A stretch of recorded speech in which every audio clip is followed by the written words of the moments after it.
Sejam bem-vindos a mais um novo vídeo aqui no nosso canal. Hoje eu tô com ela, a nutricionista de peso, Fabiane Goeldi. Muito obrigada, Fabi, de você estar aqui com a gente.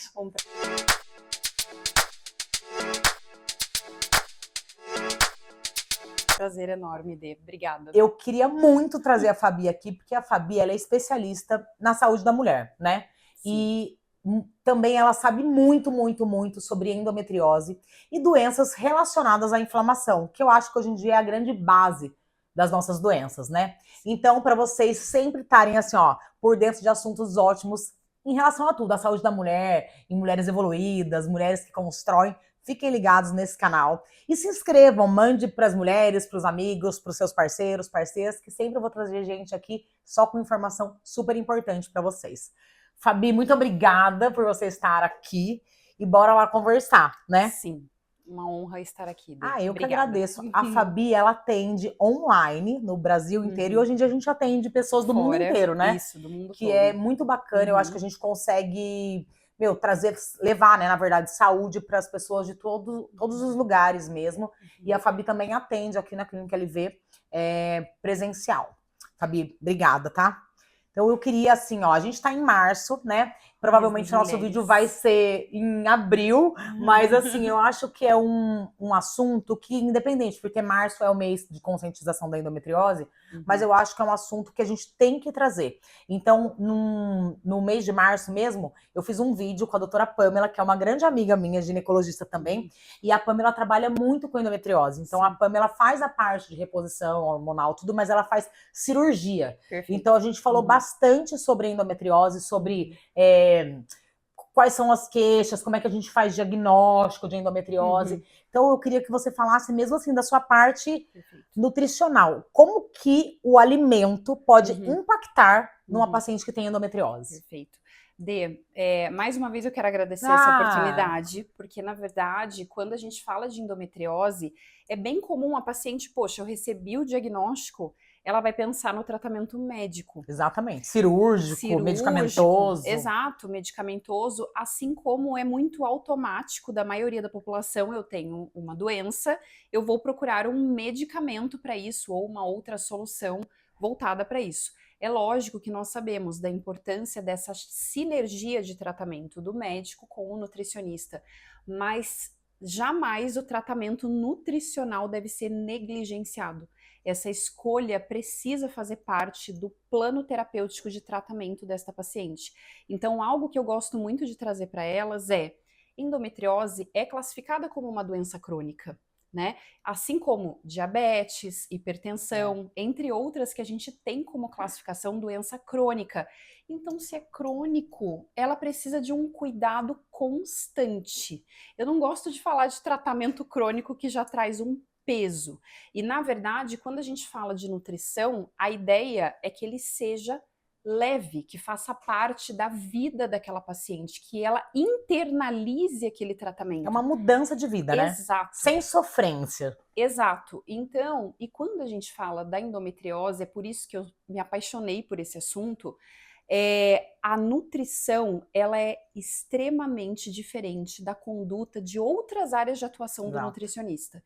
Então, quando eu estou falando de um nutricionista com atuação para esporte ou mesmo para estética, emagrecimento, né? Só ali voltado para a quantidade calórica, é algo extremamente diferente, porque essa mulher é diferente. Então, a mulher com endometriose, ela tem maior probabilidade de doenças autoimunes, de alergias e intolerâncias alimentares. Então, eu te digo assim, que 100% delas, quando chega na primeira consulta, a gente descobre coisas através dessa análise mais investigativa. Então, a nutrição voltada para endometriose, ela tem uma atuação muito mais investigativa.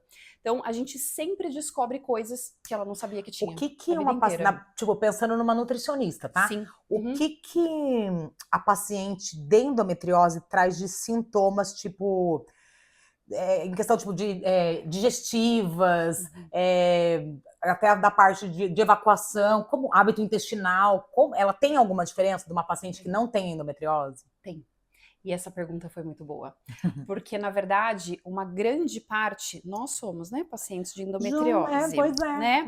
Assim, eu não tenho esses sintomas, mas eu te digo que 95% das pacientes que chegam, mesmo vindo de outros nutricionistas, têm crises de rinite, enxaquecas frequentes, distensão abdominal, ou seja, fica com aquela barriga estufada, que pode ser uma disbiose, ou seja, é um desequilíbrio na microbiota do intestino. Mas a maioria das Então, pacientes com endometriose vão ter desbiose também, não vai? Ou não? sim, Tá. sim. Então, essa distensão abdominal, essa barriga mais inchada, ela pode ser de uma Eu pego muita paciente assim, disbiose Fabi, com ou endometriose. a endobele, né? É. Que é a tal da barriga da A endometriose. paciente é até magrinha, mas tem paciente que fala assim pra mim, não, eu fico Isso, grávida quando eu vou menstruar. Isso. Né? E aí o interessante é, o tratamento do endobele é também no intestino. Então é tratar essa desbiose que existe ali, com toda certeza. E hoje a gente classifica, né, Fabi, a endometriose como uma doença crônica inflamatória. Então, o próprio jeito que a gente leva a doença, você vê que a base dela é inflamação. E a gente sabe hoje em dia que, lógico, a gente tem vários fatores, estresse, tudo, mas hoje em dia eu posso estar falando a maior besteira, mas eu falo que eu acho que, além do estresse, o grande fator de inflamação é o alimento, né? Sim, sim, Dê. E interessante que é uma doença crônica, inflamatória, com característica também autoimune. Sim. Então, é por isso que a gente traz muito, explica para essa paciente. Hoje mesmo, eu atendi uma paciente que retirou o útero muito jovem, né? Então, porque ela decidiu mesmo, não foi uma questão. Eu vejo dos cirurgiões comentando sobre isso, que às vezes não é nenhum posicionamento do cirurgião retirar o útero, mas a paciente fala: não, eu quero tirar isso aí. Mas acho que antigamente era mais comum, né? Porque... As pacientes operarem isso, assim, né? Isso, e aí hoje ela mesmo com seus 33, 34 anos, super nova, ela pediu para o cirurgião que ela queria tirar. Só que o estrogênio super alto e sintomas, dor na relação sexual. Então, deixa eu entender, é uma paciente que ela pediu para ser operada porque ela tinha muita dor? Ela tinha muito fluxo, então ela tem uma rotina muito intensa de trabalho, um estilo de vida muito comprometido, então... A menstruação era um sofrimento. Exato. E aí ela tentou alternativas hormonais, então por isso que eu disse que o tratamento nutricional não deve ser negligenciado, porque ela tentou o tratamento hormonal, continuava com sintomas, continuava com fadiga, não tinha melhora. Aí ela falou, bom, vou tirar esse útero daí. Né? E aí, bom, ela veio hoje para mim para o atendimento, falei, que acontece que o problema não está no útero. A retirada do útero, ela vai ter o quê? Ela só não vai sangrar. Sim, foi isso que eu disse pra ela. Mas o restante da doença tá ali, Exato. né? Exato. E o que você falou da fadiga, eu pego muito também, né, Fabi? Assim, a grande maioria das pacientes com endometriose, a queixa é fadiga. Sim. É um cansaço muito, muito extremo. Sim. E eu uso até uma figura, assim, para elas compararem e entenderem o porquê do cansaço, imagina que você tá com uma inflamação na garganta. Tá. Aquilo vai trazer uma indisposição para você, uma fadiga.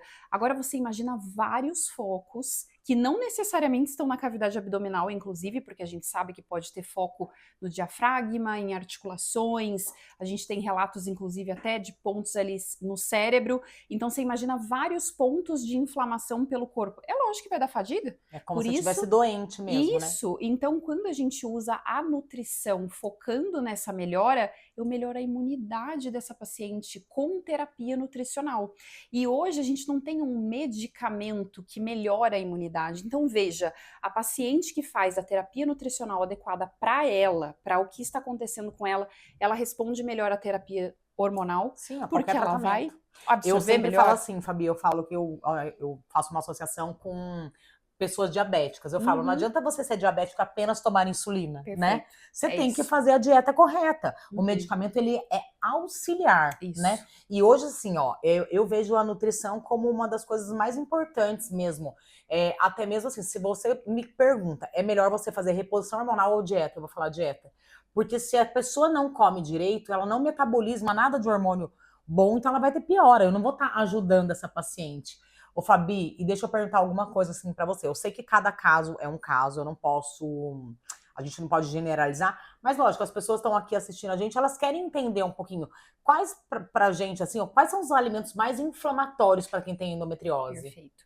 Eu diria que os mais Tá, inflamatórios é aquela classe dos industrializados. tá. Então, mesmo que sejam alimentos com aquela carinha de saudável, que Tipo, você olha o rótulo e é sem lactose, sem glúten, tá. tarará, mas é um pacotinho, Hum, tá? Então, todos esses alimentos industrializados, eles sem dúvida são os piores. Porque às vezes você vê, por exemplo, achei aqui um salgadinho numa casa de produtos isso. naturais e ele vem lá com um temperinho natural, um rótulo todo natural, mas aí você vai olhar a quantidade de sódio é altíssima daquele produto, tá? Então ele foi um óleo vegetal ali naquele produto, por mais que ele venha escrito na cara assim, não é frito, é assado, eles colocam um óleo Um vegetal dia vamos ali. fazer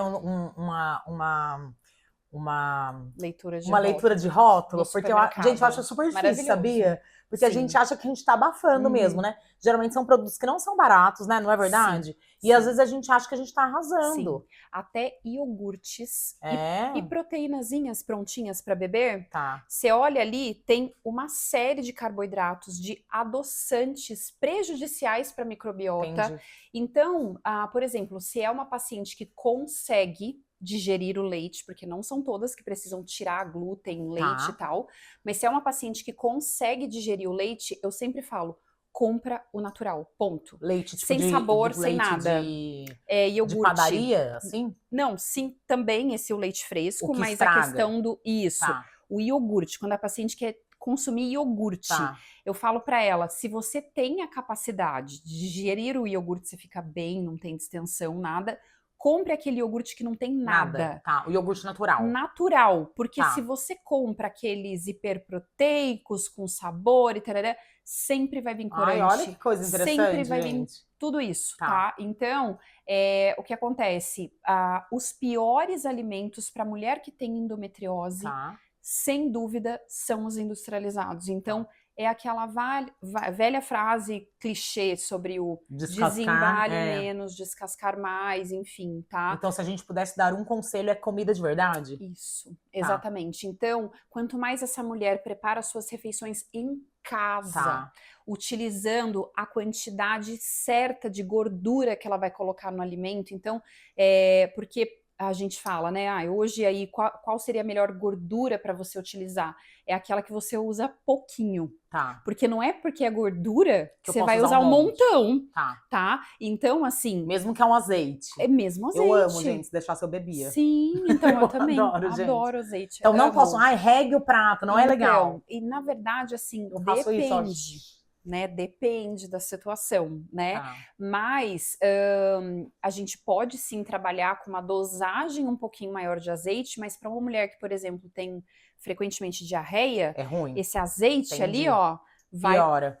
piorar Tá. esse intestino, tá? Ou se é uma paciente que tá mais com sobrepeso, aí regar muito Entendi. ali de azeite, você tá agregando Tudo é mais valor equilíbrio, calórico. né, Fabizinha? Exato. Então, assim, os piores são esses. Então, sucos de caixinha, ultraprocessados no sentido de Presunto, peito de peru, embutidos de uma forma geral, esses pacotinhos todos, né, biscoitinhos, bolachinhas. Aquelas bolachinhas fitness, nem Nossa, pensar. bolachinha Tá. fitness. Então o ideal é isso, é comida de verdade. Comida de verdade. Mesmo o glúten você não liga muito, Fabi, assim, não é pra todo mundo, porque às vezes a gente tem uma coisa de tira o glúten, tira o leite. Sim. Por exemplo, se eu for comer de manhã um pão com ovo, é melhor eu comer tudo que estraga. Um pão francês vai ser melhor que um pão integral, assim? É melhor um pão de fermentação Ação natural tá. de padaria. Tá. Porque a gente tem aquela coisa do pão de fermentação Sim, natural de supermercado, comprado, que dura de fatia, que 3 dura meses. para sempre, Isso. né? Entendi. Então, esse pão, ele não é bom. Tá. Então, por que o pão lá do mercado, ele é mais macio, né? Ele é mais atrativo para o nosso paladar? Porque além da farinha de trigo, ele tem um glúten adicionado ali. Então, para deixar ele justamente mais E não macio. estraga, né, Fabi? né? Não estraga, tá? Então, por mais que ele venha escrito ali, sem conservantes, tarará, é um impossível, produto que tá. dura. Então, agora esse de padaria, ele é usável, né, consumível, assim, para mulheres que não sentem um desconforto e mulheres que não têm uma outra doença autoimune associada. Por exemplo, é uma paciente que além da endometriose, ela tem uma artrite. Tá. Aí vai ser pior. Nossa, Você vai sobrecarregando, cada vez vai porque sendo mais daí o coisa. glúten para articulação, É pior. ele é muito ruim, Tá, entendeu? Então, entendi. eu mesma, por exemplo, se a gente sair para comer uma pizza de fermentação natural, eu na hora eu digiro bem o Entendi. glúten, mas no dia seguinte eu tenho certeza, eu vou acordar com dor na Não, articulação da claro, mão. a gente sempre fala, né? Por isso que a gente tem que fazer uma coisa Isso, personalizada. Cada um é um. É isso, Eu tá? também, eu no glúten, se eu comer um dia, eu não tenho problema. Mas agora, se eu for um final de semana exagerar, na segunda-feira eu pareço um baiacu e dói minha barriga. Tipo, eu fico. Não é uma dor insuportável, mas é um desconforto o dia inteiro, né? Horroroso. Sim, então aí isso é um sinal de você não exagerar nesse consumo. Isso. Eu tenho algumas pacientes que eu trabalho com enzima digestiva Tá. para uso de glúten, especialmente quando vai viajar, tá? Porque daí aumenta essa tolerância. Mas o que eu insisto muito com elas? Gente, independente se você tolera ou não glúten, leite, varia a sua dieta. Entendi. Você abraçar um determinado grupo de alimentos e usar aquilo Só para como sempre, isso. só como isso, é Tá. uma bomba. Tá. É uma bomba. A gente precisa dessa diversidade Que alimentar legal, Fabi. para melhorar essa microbiota, esse intestino. Pra dessa até a gente dar como paciente. se fosse assim, melhorar o meu exército, tá? Não é como se fosse assim Isso. intestinal, né? Pra gente combater melhor as Exatamente. doenças. Exatamente isso. Eu podia ficar com a Fabi até amanhã, mas deixa eu perguntar uma coisa. Por exemplo, eu já entendi. Então, na dúvida, comer comida de verdade, né? Isso. Evitar os embutidos. E dos alimentos de comida normal, tem alguma coisa que você fala assim, ó, pra endometriose, tipo, sei lá, 1, 2 ou 3 alimentos, sei lá, você pode dar um exemplo que é uma coisa que na grande maioria das vezes não é bom? Muito boa pergunta também. Não, O gente, que e eu falo acontece? isso porque às vezes a gente, o pessoal quer receita de Escuta, bolo, e não pode. Cada não paciente é de pode. um jeito, mas só pra gente. Porque Sim. você tem a maioria, né? Tipo Sim, isso. sim. Olha, aquele caso da Endobelly, por exemplo, que nós estávamos falando. Pode ser que essa paciente que tem a Endobelly, por exemplo, ela tenha um tipo de desbiose que eu preciso entrar com dieta com redução de FODMAPs. Tá. O que é isso? É um grupo de alimentos, então o FODMAP é uma abreviação, inclusive em inglês, tá? E é um grupo de alimentos que fermenta mais no intestino, tá? E aí esse grupo de alimentos são alimentos saudáveis, tá? São alimentos benéficos para a saúde hepática, intestinal. Então, em alguns protocolos, para quem tem endometriose, eu preciso, por um curto período de tempo, nunca por um período prolongado, fazer esse protocolo de evitar o excesso dos FODMAPs. Então, exemplo de alimento saudável que essa mulher possivelmente vai ter que evitar. Alho, cebola, cebolinha, brócolis, repolho, feijões. Alho, cebola, cebolinha, eu não sabia nunca. Entendeu? Couve, manteiga, vou bater um suco verde. Não. Piora muito. Olha, entendeu? gente, tá? entendi. Então, realmente... E quando que a paciente fala assim, será que eu tenho endobelly? O que ela tem? Então, se tem endobelly, tá acontecendo uma desbiose Mas ali. o que a paciente sente para ela falar, eu tenho endobelly, Fabi? Ela fica com essa barriga da endometriose, especialmente depois do período ovulatório. Então, a gente ovulou lá aproximadamente 14º dia do ciclo. Como se metade do ciclo essa paciente fica com a barriga estufadona. Maravilhoso. Isso. Então, até ali, menstruou, né? Enquanto a progesterona tá baixinha, ela fica ok. Maravilhosa. Ovulou, e isso, na verdade, vale mesmo para quem usa... bloqueios? Isso, exatamente, né? Então, porque vai acontecendo essa oscilação hormonal. Então, aquele período que seria o de mais alta da progesterona, ela vai distender. Entendi. Entende? Agora, eu tenho a endobelly mais frequente nesse período do pico da progesterona, mas eu tenho um outro tipo também. Por exemplo, a paciente com uma desbiose que alguns alimentos ou questões emocionais fazem ela distender. Até emocional também? Também. Então, a gente vê uma forte relação da saúde mental, sim, com o intestino, com gatilho para ativar essa dor, enfim, dessa paciente com endometriose. E tem tudo a ver, né? O intestino é nosso segundo cérebro, né, Fabi? Exatamente. Ó, eu vou chamar a Fabi mais umas 10 vezes aqui pra gente conversar, então eu quero falar sobre um monte de coisa com vocês, mas por hoje eu acho que é isso, a gente entender que a endometriose é uma doença cada vez mais diagnosticada e mais frequente. Então, aquela paciente que sofre de cólica, de alteração de hábito intestinal, de dor para urinar, dor na penetração profunda, tem que buscar ajuda, não normalizar o que é ruim para nossa vida, porque é muito falar, é comum, não é comum sofrer, gente. Tudo que é natural, a menstruação é um processo natural do seu corpo. Você pode falar, é um pouco desconfortável sangrar, mas não ficar acamada nem nada disso. A gente tem que ter diagnóstico e procurar sempre profissionais capacitados. Eu gosto de falar assim, ó, não existe aquele bom ou ruim, mas tem gente que estuda mais uma tal área ou um tal assunto. Então, se você tem algum problema, a gente tem que ir atrás de pessoas capacitadas para cuidar da melhor forma possível da gente, né? Fabi, muito obrigada. Você quer deixar algum recado para o pessoal que está no nosso canal, nos assistindo? Quem quiser mais informações sobre endometriose, acho que também pode me acompanhar nas redes sociais. Eu acho uma ótima ideia. Isso, @DRA Fabiane Goeld. Arrasou. Muito obrigada. Obrigada, Dê.